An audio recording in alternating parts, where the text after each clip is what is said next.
சூடான கிச்சடி வழக்கு. ஒரு காலத்தில் அக்பர் மன்னரின் அரசில் ஒரு ஏழை மனிதன் குளிர்காலத்தில் நடுங்கிக் கொண்டு சந்தையில் நடந்து கொண்டிருந்தான். ஒரு செல்வந்த வியாபாரி அவனை பார்த்து ஒரு சவாலை வைத்தான். நீ முழு இரவும் உறைய வைக்கும் ஆற்றில் நின்றால் நான் உனக்கு ஒரு பை தங்க நாணயங்கள் தருவேன் என்றான். பணம் அவசரமாக தேவையிருந்த ஏழை மனிதன் அதை ஏற்றுக்கொண்டான். அந்த இரவு முழுவதும் அவன் குளிர்ந்த ஆற்றில் நின்றான். அடுத்த நாள் வியாபாரி பரிசு கொடுக்க மறுத்தான். நீ தூரத்தில் இருக்கும் அரண்மனை விளக்கை பார்த்தாய். அதன் வெப்பம் உனக்கு உதவியது என்று அவன் கூறினான்.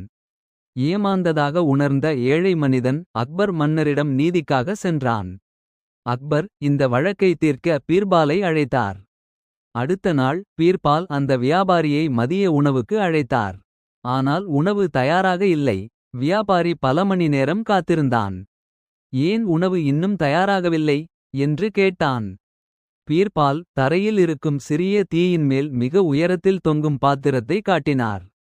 நான் கிச்சடி சமைக்கிறேன் என்றார். வியாபாரி சிரித்தான். அப்படி தொலைவில் இருக்கும் தீயால் கிச்சடியை எப்படி சமைக்க முடியும்? பீர்பால் சிரித்து, தூரத்தில் இருக்கும் ஒரு விளக்கு ஆற்றில் நிற்கும் மனிதனை சூடாக்கும் என்றால் இந்த தீயும் கிச்சடியை சமைக்கலாம் என்றார். வியாபாரி தனது தவறை உணர்ந்தான். வெட்கப்பட்டு ஏழை மனிதனுக்கு தங்க நாணயங்களை கொடுத்தான். கதையின் நெறி: உண்மை மற்றும் நீதியே இறுதியில் வெற்றி பெறும். இந்த மாதிரியான நல்ல கதைகளை கேட்க மினி ஸ்டோரீஸ் சேனல் சப்ஸ்கிரைப் பண்ணுங்க.